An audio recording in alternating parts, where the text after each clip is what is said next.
औज़ुबिल्लाहिमिनश्शैतानिर्रजीम बिस्मिल्लाहिर्रहमानिर्रहीम। मैं हूं सैयद दानियल हसन और आप देख रहे हैं मेरा डिजिटल यूट्यूब चैनल अचीवर.दानियल। अगर अभी तक आपने मेरा चैनल सब्सक्राइब नहीं किया है तो काइंडली सब्सक्राइब कर लें और बेल आइकन जरूर दबा देगा। अच्छा, आज जहां मैं आया हुआ हूं वो है लांडी नंबर 3। लांडी नंबर 3 के ऊपर मदीना टावर के नाम से एक प्रोजेक्ट बन रहा है और ये प्रोजेक्ट जो है वो लांडी वालों के लिए, स्पेशली उन लोगों के लिए जो सैकड़ों लोग कई सालों से किराए के घरों में रह रहे हैं। अब वो अपने घर का ख्वाब पूरा हो सकता है और इस ख्वाब को पूरा करने में उनका जो साथ दे रहे हैं वो मदीना टावर्स के जो उभरते हुए बिल्डर्स हैं, जिन मेरे साथ जो इस वक्त मौजूद भी हैं, जिनके पास मैं आया हूं, आसिफ पारिक साहब।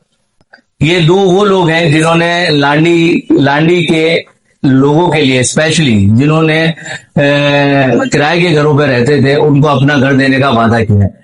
अब ये महज एक वादा है या वाकई ये सच होगा? और वो घर जो है वो 35 लाख रुपए में सिर्फ दे रहे हैं और वो भी 4 साल के आसान किस्तों में, कि आप वो किस्तें भी दें और किस्तें अपनी मर्जी से बनवाएं, अपने हिसाब से बनाएं, जैसे आप भर सकते हैं।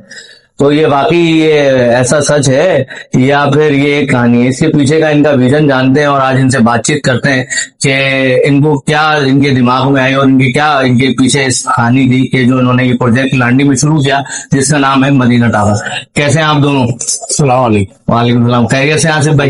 खैरियत से हैं आसिफ भाई? अच्छा, या अपना मैं पहले आसिफ भाई आपसे पूछूंगा। आसिफ भाई, मुझे ये बताएं कि इतने महंगाई के दौर में 35 लाख रुपए का आप घर दे रहे हैं और स्पेशली आपने किरायों पे जो सैकड़ों लोग लांडी के अंदर रह रहे हैं उनके लिए आपने स्पेशली प्रोजेक्ट शुरू किया जो हमारी ऑफ कैमरा बात हुई। तो इसके पीछे आपका क्या विजन था या क्या इसके बिहाइंड के पीछे क्या मकसद क्या था आपका? बिस्मिल्लाहिर्रहमानिर्रहीम। सबसे पहली बात तो ये है कि लांडी में आपने देखा होगा कि यहाँ कोई प्रोजेक्ट अपार्टमेंट नहीं है। बिल्कुल। एक अपार्टमेंट हमने बनाया है Madina shopping centre Babar market के जी जी जी जी, वो भी आप ही का है? बिल्कुल हमारा। अच्छा अच्छा अच्छा अच्छा। ये 2023 में शुरू किया था। ये 3 साल का प्रोजेक्ट है और 2026 में ये मुकम्मल हो जाएगा माशाल्लाह। हाँ, और इसमें नीचे दुकानें हैं।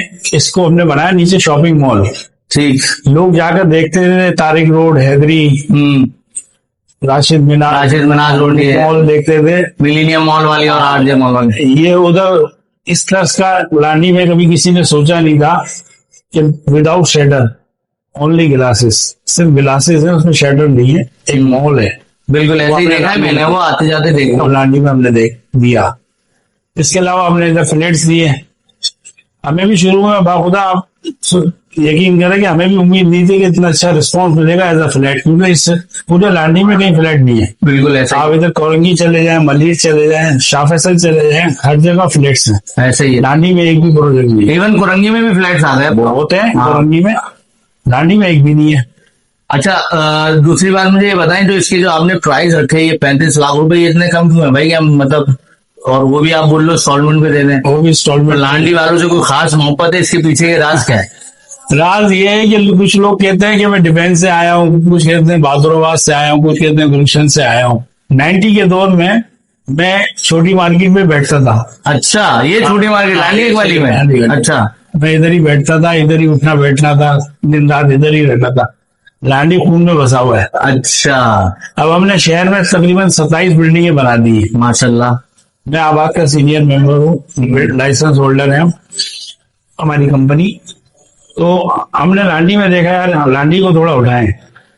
बिल्कुल। आते थे कोरंगी से, आते थे कोरंगी रोड से आते थे, जब देखते थे कोरंगी में चमाचम हो रही है, हम शाह फैसल से आते थे, उधर भी होती है। रास्ता यही है ना, आपको शहर की तरफ या तो कोरंगी साइड से आए या लांडी, दोनों जगह शाह फैसल से आओ या कोरंगी से आओ, सब अच्छा है। लांडी में सब बुझा हुआ है। तो हमने एक पहचान के लिए लांडी में सबसे पहले हमने ये मदीना शॉपिंग सेंटर बनाया। आज ये सूरत हाल है कि किसी से भी पूछो ना, बाबर मार्केट में बोलते हैं मदीना शॉपिंग मॉल। माशाल्लाह अल्लाह ने इतना करम किया है कि ये इतना मशहूर हो चुका है। और दूसरा यार, यहाँ अपने ही लोग रहते हैं, हम इसी मिट्टी से हैं भाई। यहाँ लोग आप लांडी वाले ही हैं और इसलिए आपने बोला कि अब टाइम आया है लांडी वालों को रिटर्न किया जाए, ऐसा ही है। अच्छा, अब मैं यासिर भाई के पास आऊंगा। यासिर भाई, ये जो आपने जो इंस्टॉलमेंट जो किस्त का निजाम बनाया है, वो मैंने पहली दफा सुना है कि कस्टमर अपनी मर्जी से इंस्टॉलमेंट प्लान दे।